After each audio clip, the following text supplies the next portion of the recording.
Bonsoir, merci d'être avec nous pour cette nouvelle session d'information sur ESAE TV. Les titres.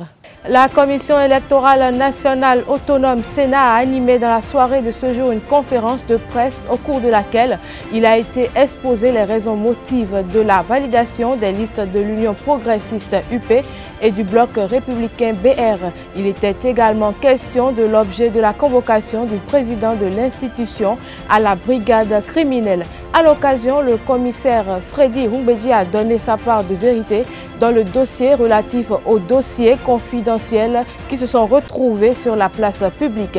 Les détails dans un instant. L'adoption du décret portant transmission à l'Assemblée nationale du financement du projet de renforcement des systèmes d'alimentation en eau potable, AEP, des villes de Boukoumbe, Kovey et Zanyanado et bien d'autres importantes décisions étaient au cœur du Conseil des ministres de ce jour. À suivre dans ce journal toutes les précisions relatives à ce conclave gouvernemental de cette semaine. Sport dans cette édition, les 57 clubs engagés dans les championnats nationaux de Ligue 1, Ligue 2 et Ligue 3 ainsi que le comité exécutif de la Fédération béninoise de football FBF ont reçu cet après-midi les subventions de l'État au titre de la saison 2018-2019 de 319 millions francs CFA, la saison 2016-2017. Le montant global des subventions octroyées est en augmentation de plus de 25% cette année, soit 400 millions de francs CFA.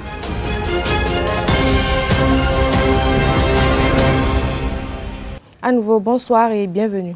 Monseigneur Isidore de Souza, prêtre catholique et ancien archevêque de Cotonou, président de la conférence épiscopale du Bénin et doté d'un charisme exceptionnel, avait en son temps conduit de main de maître et avec succès les travaux de la conférence nationale des forces vives de la nation du 19 au 28 février 1990. À l'occasion du 20e anniversaire de son décès célébré ce 13 mars, la rédaction d'ESAE TV vous propose un bref résumé du parcours de cet homme de Dieu, affectueusement appelé père de la démocratie béninoise. Un commentaire signé Anifat Boukari. Descendant de Francisco Félix de Souza, un ancien commerçant d'esclaves vers le Brésil à Ouida, en 1788, Monseigneur Isidore de Souza est né le 4 avril 1934 à Ouida.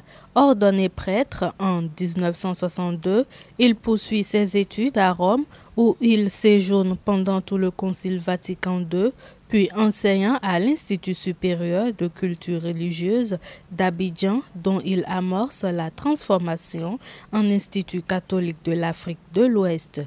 Issu d'une grande famille béninoise aux origines portugaises, Monseigneur de Souza fut le grand artisan de la transition démocratique après 17 ans de règne du général Kérékou. Personnalité morale reconnue, il fut élu en 1990 président du Haut Conseil de la République, l'instance de transition chargée de mettre en place les nouvelles institutions politiques.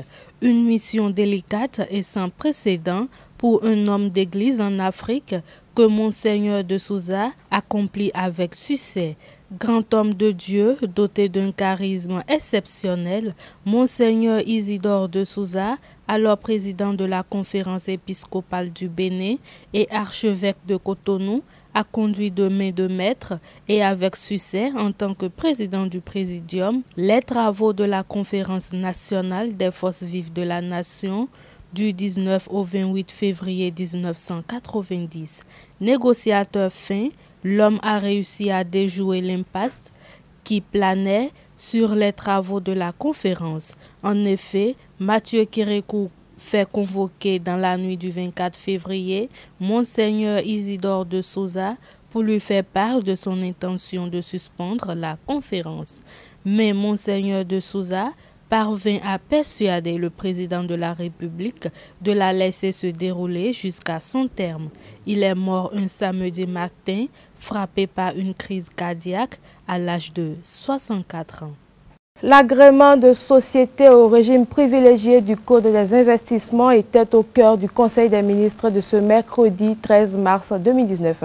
Ainsi, le conclave gouvernemental a adopté le décret portant transmission à l'Assemblée nationale pour autorisation de ratification de l'accord de prêt signé avec le Fonds koweïtien pour le développement économique arabe FKDA dans le cadre du financement du projet du renforcement des systèmes d'alimentation en eau potable AEP des villes de Boukoumbe, Kovey et Zanyanado. Par la même occasion, il a également été question d'adoption du décret portant transmission à l'Assemblée nationale pour autorisation de ratification de la Convention des Nations Unies sur les immunités juridictionnelles des États et de leurs biens adopté à New York le 4 décembre 2004. Pour plus de détails, je vous invite à suivre le ministre du Tourisme, de la Culture et des Sports, Oswald Omeki, lors du traditionnel point de presse compte rendu au micro d'Abdel Kader Achirou et d'Anifat Boukari. Les sociétés ci-dessous ont bénéficié de divers régimes du Code des investissements en vue de favoriser leur développement, créer des emplois et renforcer le tissu industriel.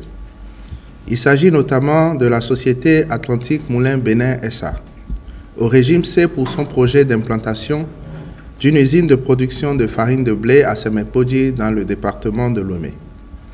La société Altis Panification SAS, au régime B pour son projet de création d'une boulangerie-pâtisserie à Adjakwa, commune de Z dans le département de l'Atlantique.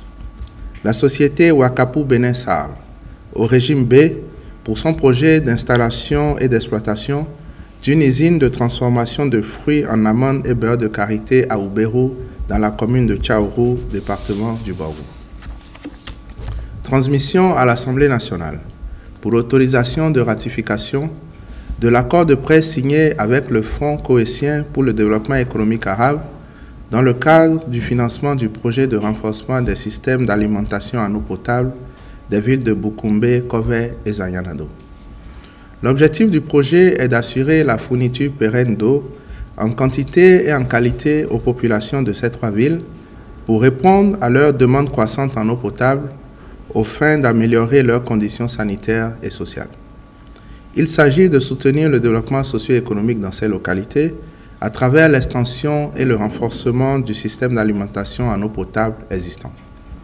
C'est pourquoi l'autorisation de ratification est sollicitée pour ce prêt d'un montant de 5 millions de dinars koweïtiens, soit environ 10 milliards de francs CFA. Le Conseil a par ailleurs adopté le décret portant transmission à l'Assemblée nationale pour autorisation de ratification de la Convention des Nations Unies sur les immunités juridictionnelles des États et de leurs biens adopté à New York le 4 décembre 2004.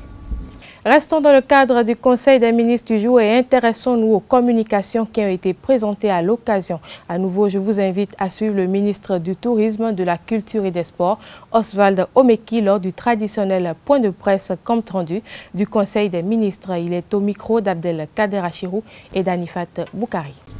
Au titre des communications, accord bilatéral entre la République du Niger et la République du Bénin relatif à la construction et à l'exploitation d'un système de transport des hydrocarbures par pipeline.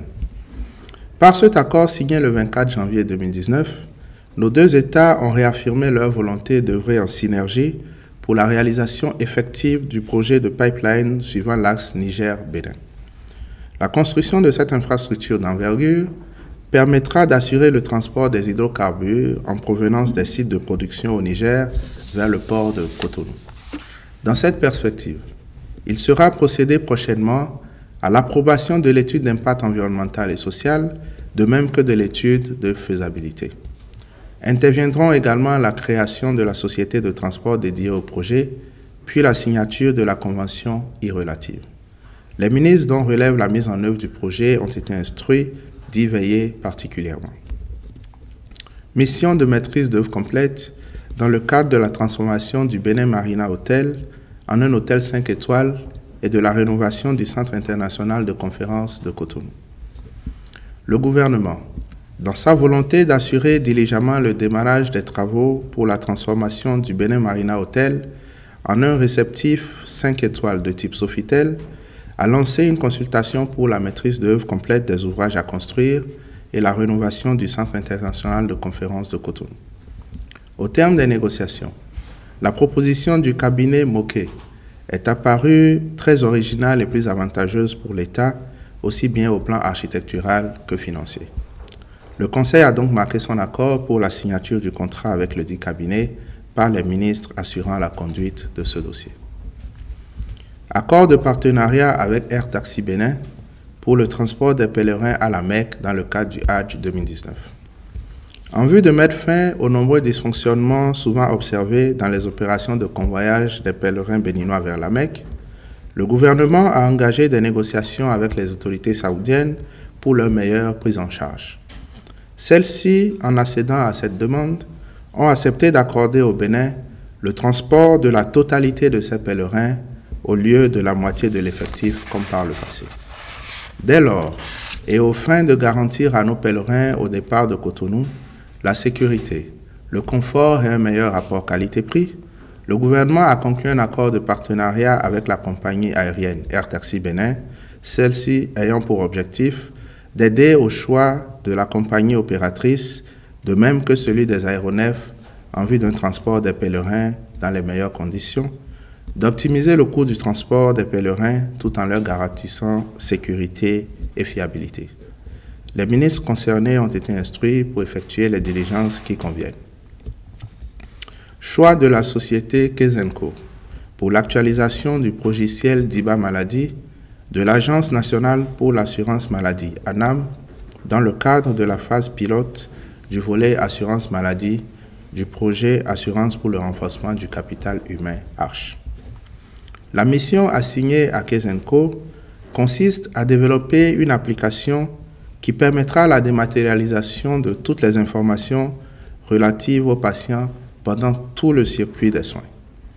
Pour ce faire, toutes les formations sanitaires des zones retenues, en tant que site de prise en charge, seront équipées d'installations appropriées et l'ANAM sera dotée d'outils adéquats pour rester en interconnexion avec elle afin de centraliser les données relatives à chaque site. La Commission électorale nationale autonome Sénat est sortie de son mutisme ce soir pour clarifier un certain nombre de choses liées à la validation des listes de l'Union progressiste UP et du Bloc républicain BR suite aux différents recours. C'est à travers une conférence de presse animée par le président Emmanuel Tiondo, entouré des autres commissaires comme en de pareilles circonstances.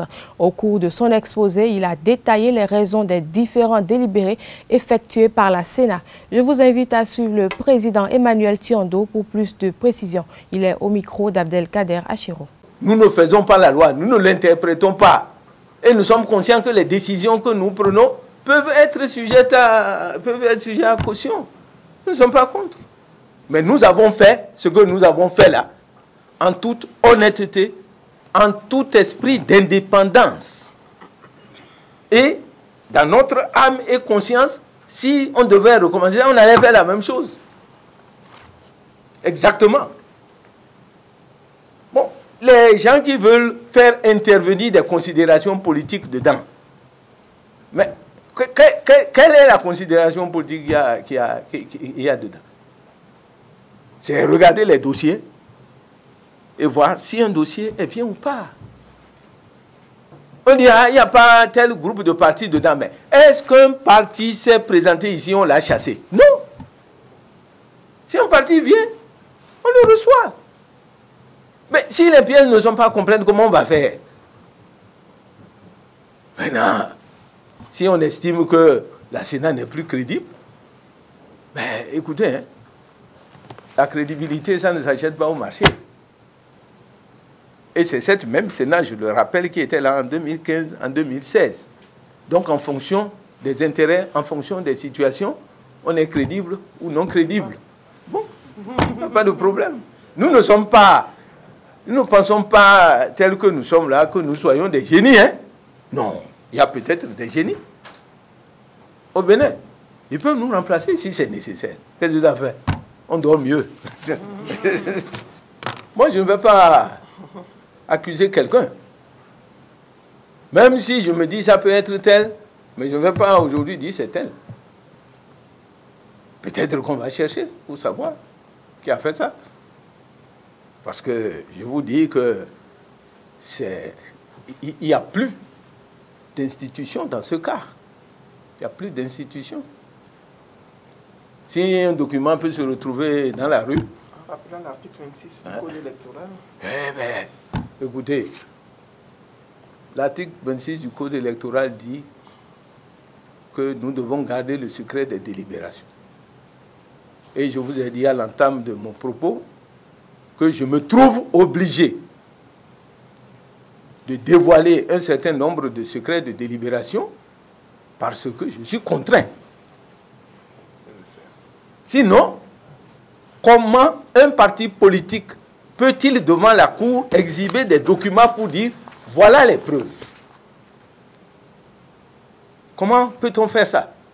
Ce n'est pas normal. Si on fait ça, bon ben, il n'y a plus rien. Il n'y a plus rien. Il n'y a plus de délibération. Or, il faut bien délibérer. Quand on dit par exemple, bon, est-ce que vous pensez que ce que vous avez fait comme délibération, les gens ne peuvent pas... Ils ont le droit. Ils ont le droit de saisir la Cour pour dire non, telle et telle chose. Hein? On n'est pas d'accord avec ça. Mais si, par exemple, on ne nous avait pas contraints à dire ce qui s'est passé, comment ces partis politiques-là l'auraient su? Ils n'auraient jamais su. Et de toute façon, une délibération, c'est une délibération. Moi, je suis enseignant. Je sais ce qu'on appelle délibération. Quand nous allons au bac, mais on demande aux élèves de venir avec leur livret scolaire. Pourquoi? Parce que si jamais ils n'avaient pas les 10, on regarde leur livret scolaire. Et on voit, l'étudiant, l'élève là, mais durant l'année, il a bien travaillé. Est-ce que ce n'est pas ci ou ça qui est à l'origine de son échec? Et on dit, bon, on recorrige la copie où il a l'habitude d'exceller. Et parfois, on arrive à lui donner une autre note. Ou alors on dit, mais il a l'habitude de bien travailler, on ne va pas le pénaliser pour ça. Il lui manque un demi-point. Mais on lui donne le demi-point. Mais sur son diplôme, on n'écrit pas racheter. Mais comment on va faire ça? La délibération, je délibère, boulomaille. C'est-à-dire, c'est moi qui sais ce que je dois faire. Je veux faire ça. Donc, vous pouvez très bien commettre une faute. Et la Sénat peut dire, ah, mais au vu de ci, au vu de ça, voilà ce qu'on prend comme décision. Mais si malheureusement c'est dehors, ah, quelqu'un peut dire, mais c'est une faute et vous n'avez pas sanctionné, sans tenir compte de l'ensemble. C'est pour ça que la situation est extrêmement grave. Il n'y a plus rien. Lors de cette conférence, la vice-présidente Véronique Boko-Nadjo a tenu à préciser que les convocations à la brigade criminelle n'ont rien à voir avec les débats qui ont eu lieu à la Cour constitutionnelle. Il s'agit d'un citoyen qui aurait saisi le procureur de la République parce qu'il aurait retrouvé son nom sur la liste de candidature du PRD alors qu'il s'y était opposé pour des raisons de légalité. Je vous invite à suivre la vice-présidente de la Sénat, Véronique Boko-Nadjo, au micro d'Abdelkader Achirou. Entre la convocation du président de la Sénat à la brigade criminelle et le recours devant la Cour constitutionnelle, les deux affaires ne sont pas liées du tout. Parce qu'au niveau de la brigade criminelle, c'est d'une affaire pénale qu'il s'agit. C'est un certain Aklasatos Salvatore qui a porté plainte devant le procureur de la République et qui fait état de ce qu'il s'est retrouvé sur la liste du PRD alors même qu'il n'avait pas une carte d'électeur. Donc c'est à cet effet-là que la brigade criminelle a eu à inviter le président de la Sénat pour expliquer exactement ce dont il s'agit. Donc je voudrais demander aux journalistes que vous êtes de ne pas faire l'amalgame entre ce dossier qui est un dossier pénal et le recours devant la Cour constitutionnelle. Toujours lors de cette conférence de presse, le commissaire Freddy Humbedji a tenu à laver son honneur face aux diverses accusations dont il fait objet depuis l'exhibition à la Cour constitutionnelle de documents confidentiels de la Sénat. Pour plus de détails, je vous invite à suivre Freddy Humbedji au micro d'Abdelkader Achirou. J'ai reçu un coup de fil aux environs de 18h30 de Madame Geneviève Boko, vice-présidente de la Commission électorale nationale autonome, me demandant de venir immédiatement avec les clés des cantines qui m'ont été confiées, de venir immédiatement avec les clés pour ouvrir les cantines. Je lui ai répondu, ça, ce n'est pas possible dans le climat délétère qui existe dans notre institution à ce jour et dans ce climat qui perdure dans tout le pays. Je lui ai dit, l'ouverture des cantines ne peut intervenir qu'à la suite d'une décision de la plénière. Vous devez saisir. Vous dites, vous avez reçu convocation et réquisition. Vous devez, quand vous recevez une convocation du chef de la brigade criminelle et que vous recevez dans le même temps une réquisition, vous devez convoquer la plénière et dire, ah, cher commissaire, voilà, j'ai reçu une convocation. Voilà, j'ai reçu une réquisition d'amener tel dossier. Comment on fait? Je vous rappelle que la Commission électorale nationale autonome, quand même, est censée jouir d'une autonomie réelle par rapport à toutes les autres institutions de l'État, y compris l'exécutif. Donc, y compris monsieur le procureur de la République et monsieur le chef de la brigade criminelle. Donc, c'était à la plénière de se réunir au préalable, de décider s'il convient d'ouvrir ou non les cantines, de décider de la méthode qu'elle utiliserait pour ouvrir les cantines, parce qu'on parle de pièces substituées, de documents substitués frauduleusement. Ces documents dont vous parlez et que le président dont le président a exhibé un exemplaire tout à l'heure, se trouvent dans les cantines, fermées à clé, parce qu'elles sont fermées avec des cadenas, elles se trouvent dans les cantines. On me demande, moi, de venir ouvrir. Non, je ne veux pas être jeté en prison le lendemain au motif qu'il y a eu des substitutions frauduleuses dans la cantine. Donc, j'ai demandé à ce que la plénière se réunisse. Au lieu de quoi, je reçois le lendemain matin, à 7h45, signification d'une correspondance m'enjoignant de venir à 9h ouvrir les cantines. Messieurs, je suis membre de la Sénat, je suis un commissaire comme les autres. On ne peut pas me donner des injonctions qui ne reposent pas sur une décision prise par l'ensemble. Je ne suis pas obligé. Et si le commissaire Abou m'appelle pour me dire « Viens ouvrir les cantines », je vais ouvrir les cantines. Ou bien si quelqu'un m'appelle, non, je ne peux pas. Donc j'ai dit, je n'ouvrirai pas tant que, il n'y aura pas une décision de la plénière qui me demande de procéder à l'ouverture selon une procédure qui aurait été établie, une procédure contradictoire, avec la présence d'un huissier de justice. C'est la brigade criminelle qui a demandé l'ouverture des cantines. Et vous voulez qu'on prenne le risque comme ça d'ouvrir les cantines, et puis on ne sait pas ce qui va se passer. Raison pour laquelle j'ai refusé. Mais j'ai proposé que la plénière se réunisse, qu'elle décide de l'ouverture, et que je ramène les clés, qu'on nous allions ouvrir les cantines, et qu'on procède au retrait du dossier demandé par la brigade criminelle, mais en présence d'un huissier de justice. Ça n'a pas été fait, alors que nous avons tenu aujourd'hui même une plénière. La question n'a même pas été évoquée. Je crois que peut-être que la question ne présente plus aucun intérêt. Ça, c'est le premier point, l'histoire des cantines. Puis, il y a un deuxième point. Vous m'avez demandé si les pièces produites par le PRD n'ont pas été frauduleusement soustraites par moi et communiquées au PRD. Excusez-moi, monsieur et madame les journalistes. Je suis présumé être PRD, mais je n'ai jamais été encarté. Je ne possède pas de carte du PRD. Je n'ai jamais été membre d'aucune de ces structures, membre d'aucune section, membre d'aucune cellule, membre d'un bureau. Je ne suis pas membre du PRD. Pas plus que monsieur Fassinou, le commissaire Fassinou, n'est membre de l'UP ou du Bloc républicain, ou pas plus que la VP est membre de... La présomption, la présomption liée au nom. C'est quand même pas un crime. Et le document que le président vous a exhibé à la presse tout à l'heure, ce document-là, non seulement il est dans les cantines, mais il est entre les mains de tous les commissaires de la Sénat. Pourquoi est-ce que la présomption d'innocence ne s'appliquerait à tous, sauf à Frédéric Rumbéji? Soyons sérieux.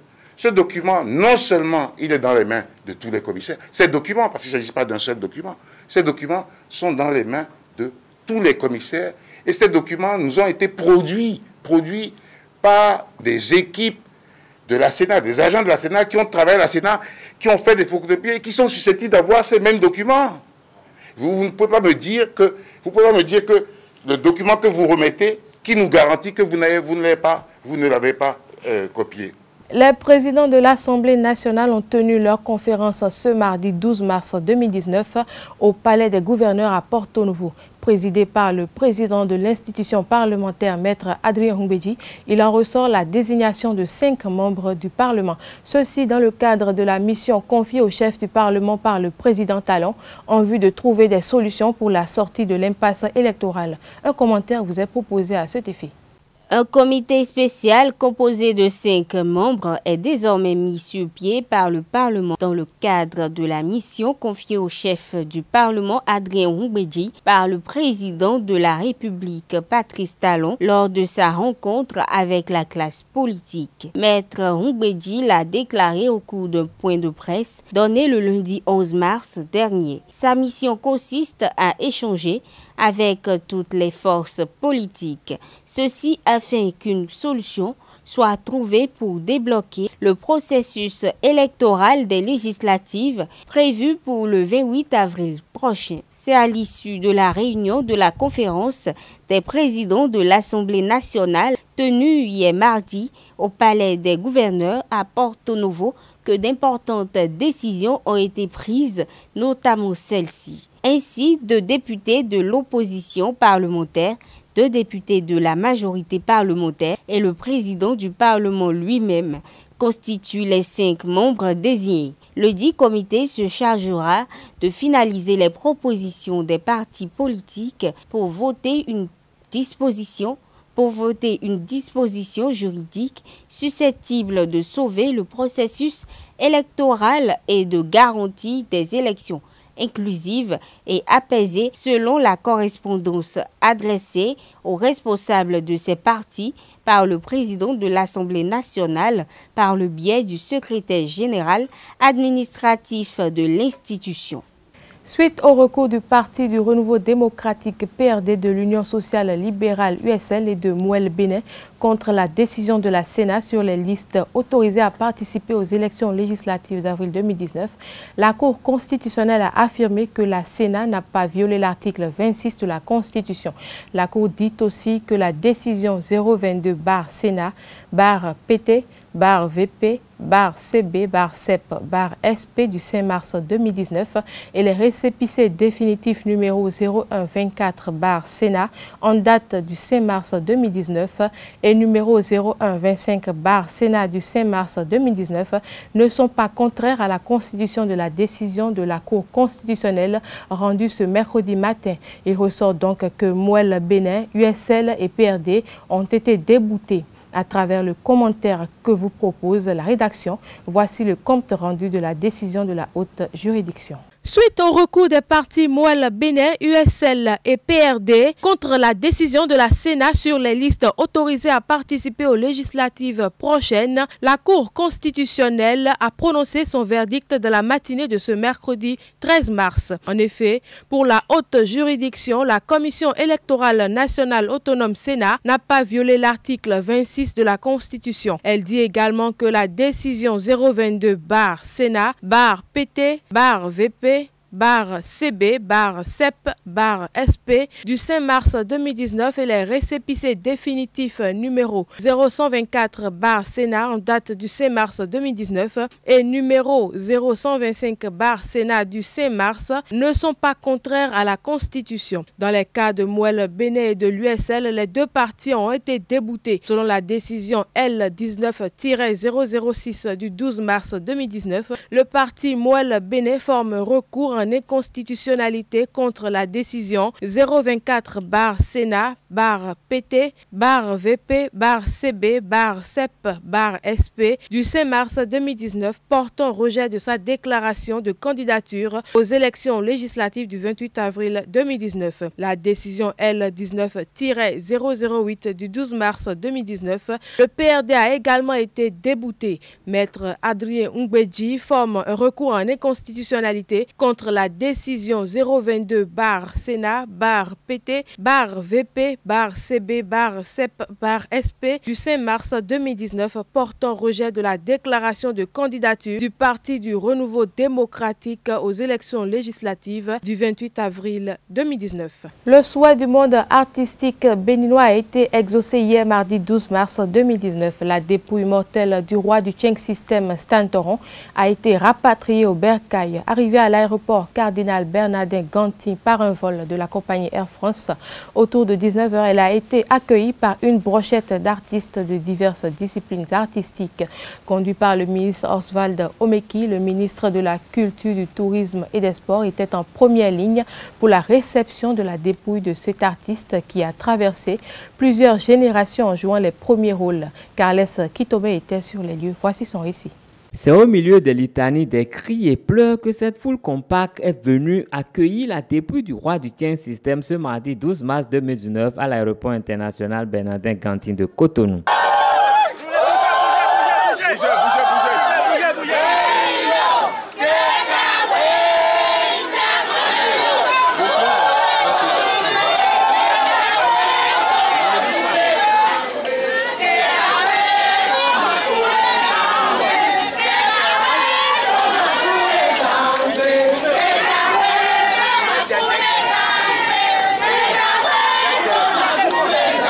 Au premier rang, le ministre de la Culture, Oswald Omeki, entouré des cadres de son ministère et d'éminentes personnalités du monde culturel béninois qui n'ont pas pu s'empêcher de rendre témoignage à Stan Toron. Stan ne sera plus là pour mener les combats que nous menions ensemble, échanger sur beaucoup de choses. Je suis extrêmement triste et peiné. Oh, j'ai gardé de Stan Toron tellement de choses. Stan, on garde de lui toujours son franc-parler, on garde de lui le militant. N'oubliez pas que Stan a été un chanteur qui est toujours du côté du peuple, qui chante pour le peuple. Je garde de Stan un créateur, un bon créateur. Et je pense que dans l'histoire musicale de notre pays, très peu d'artistes ont créé des rythmes, des danses. Stan a légalisé le tchenkoumé, il est devenu le tchenk. Je garde de Stan donc cela. Stan, c'est aussi une gestuelle. Stan, c'est un bon danseur. Ses jeux de jambes à la James Brown, qu'il a travaillé pendant longtemps, même si à un moment donné, les jambes le lâchaient déjà un peu. Je gardais de Stan aussi ce rire gouailleur, quoi, j'ai surtout gardé de Stan la ponctualité. C'était quelqu'un qui était carré, réglo, sous ses airs qu'on connaît. Il était très fidèle aussi en amitié. Et c'était quelqu'un de formidable. C'est un modèle. Vous savez, de par même le genre musical que je fais, Stan Toron est un modèle pour moi. Parce que c'est lui qui, le premier, a su moderniser le tchenkoumé. Donc il y a de quoi à ce que je sois présent. Il faut dire que le plus souvent, à des événements de gens, les gens se prêtent à beaucoup de commentaires et autres, mais j'estime qu'il n'est plus à présenter Stan Toron. Le cortège s'est ensuite ébranlé vers la morgue Proxy en attendant les obsèques officielles de celui-là qui a rénové le tchenkoumé, Roger Ibitoche Toron. Après la réception de la dépouille de Stan Toron à l'aéroport, celui qui fut son premier danseur et chorégraphe, Alade Kofi Adolphe, n'a pas manqué de faire un témoignage que voici. Toron Stanon, nous comptons. Nous maître chorégraphe, Toronto, nous comptons avant même 80. Donc, mais moi, un donc beto l'aide non, mais ma d'auto est non. Au coup de couteau non bah rien quoi. Et ouais indé pour bon, beto l'aide au dido. Sabotage ouais y'en a là. Mais beto d'agre, beto de do cœur d'agre ouais. Bon, et do comment ramène ya. Amon kunje wa. Et cadeau bé. Do nous non blo mais en didi mais on ma ou batie. Quand c'est toi et coup, et c'est gang blé, et c'est gang ben bénin ton fikere et c'est gang nous béobi, ni me bi Afrique ofio, et si doit, abesi Togo met ton fio, et donc koni, do jihande bo yewe jina tam be no do agbe wesu wesu ala via agbe wesu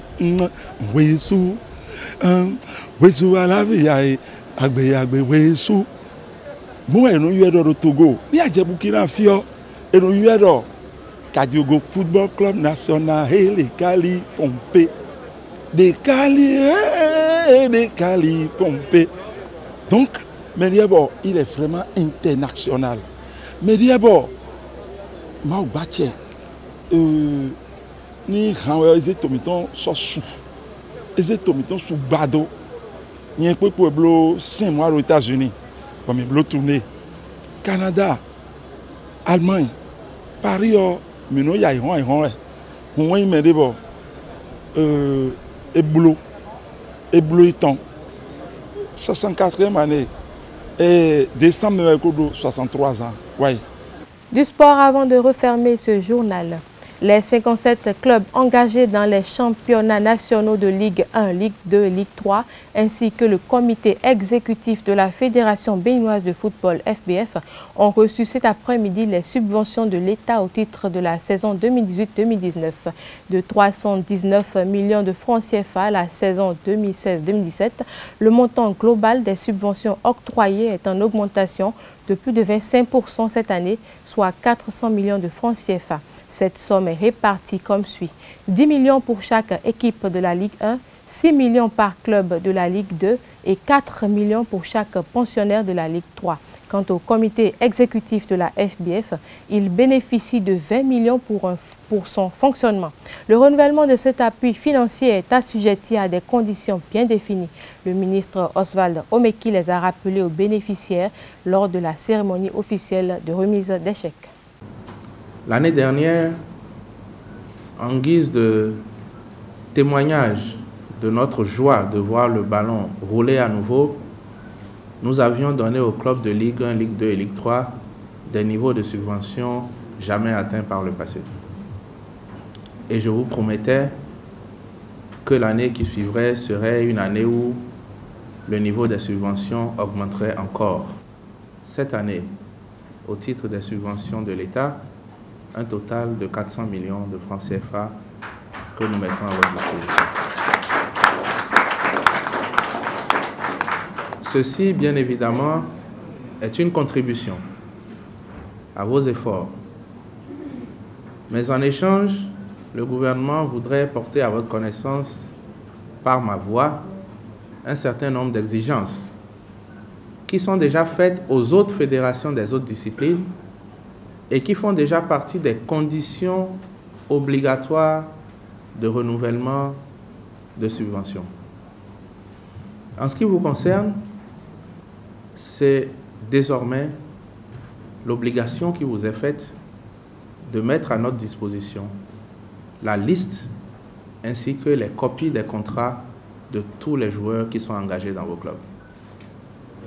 Nous avons besoin désormais, et ceci dans le but de contribuer avec vous à l'épanouissement de tous les joueurs, de nous assurer qu'avec l'ensemble des joueurs, une fois que vous avez constitué vos équipes, établi les licences, vous avez défini, quel que soit le montant des rémunérations, une base contractuelle. Nous allons vers la professionnalisation du football dans notre pays et nous pensons qu'il est nécessaire, voire impératif, que chacun formalise ses rapports. Et donc, Monsieur le Président de la Fédération, Mesdames et Messieurs les membres du comité exécutif, nous souhaitons que, à titre d'information, vous mettiez désormais à notre disposition la liste ainsi que copie des contrats qui lient les différents clubs aux différents joueurs qui y jouent. Je voudrais également porter à votre connaissance que le gouvernement va engager une gestion dématérialisée des transferts. Ceci, évidemment, en concertation avec vous. Le but est d'éviter que le même joueur, connu sous un nom et un prénom il y a quelques années, se retrouve dans un autre club avec un nom et un autre prénom et parfois un autre âge. Vous le savez tous, plus personne n'acceptera que notre pays soit sali par un certain nombre d'histoires ou d'affaires. Pour les responsables de clubs bénéficiaires, cette bouffée d'oxygène arrive à point nommé. Ils s'engagent à utiliser ces ressources financières additionnelles selon les exigences de l'orthodoxie en la matière. Suivons Quentin Didavi de Zaï Football Club et Wahabou Adam Chabi de l'association sportive du port autonome de Cotonou, ASPAC. Le gouvernement a fait d'une pierre deux coups, c'est-à-dire dans un premier temps, la période de remise est très sensible parce que ça permet au président du club d'être en union de prière pour que le match de la semaine prochaine soit une victoire et synonyme de qualification pour nos écureuils du Bénin. Le deuxième souci, c'est que nous sommes à la pause au niveau de presque toutes les divisions du championnat. Ça permettra que les présidents de clubs soufflent un peu et repensent à la condition de nos joueurs. Donc c'est vraiment un sentiment de joie. Le gouvernement a vu juste en faisant ce geste et le geste a été fait au bon moment. Si les présidents de clubs qui étaient dans la salle tout à l'heure ont bien compris, c'est que le ministre a posé des conditions pour que la subvention soit renouvelée. Et même si elle n'était pas renouvelée, qu'il y avait des problèmes, je crois que les présidents de clubs indélicats vont répondre. Quand le ministre dit qu'il faudra que la fédération mette à sa disposition tous les contrats des joueurs et les noms des clubs, ça veut dire que si un joueur signe un contrat et que le contrat n'est pas respecté, il a des voies et moyens maintenant pour se faire entendre. Je crois que c'est une bonne chose, c'est une bonne mesure qui nous évitera les débats par rapport aux joueurs payés ou non payés. Et puis les présidents de clubs, hommes d'affaires qui ont l'habitude de se saisir de ces subventions pour leurs propres affaires doivent savoir qu'avant de penser aux affaires, il faut penser d'abord aux joueurs, il faut mettre les joueurs dans de bonnes conditions. De toutes les façons, les exigences dont parle le ministre, c'est sur le plan organisationnel. Il faut que vraiment les clubs puissent être bien organisés, mieux organisés et que les joueurs puissent être payés à bonne date.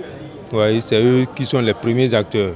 Donc quand ils ne sont pas bien payés, ils ne sont pas bien entretenus, ça a forcément des retombées ou des impacts négatifs sur les résultats ou le rendement. Donc au niveau de l'ASPAC, je crois que nous n'avons pas un problème d'organisation. Les joueurs sont payés à bonne date et puis bon voilà, ce qui est arrivé aujourd'hui qu'on a reçu, c'est un complément qui va nous aider à voir d'autres choses que nous n'avons pas peut-être engagées cette année.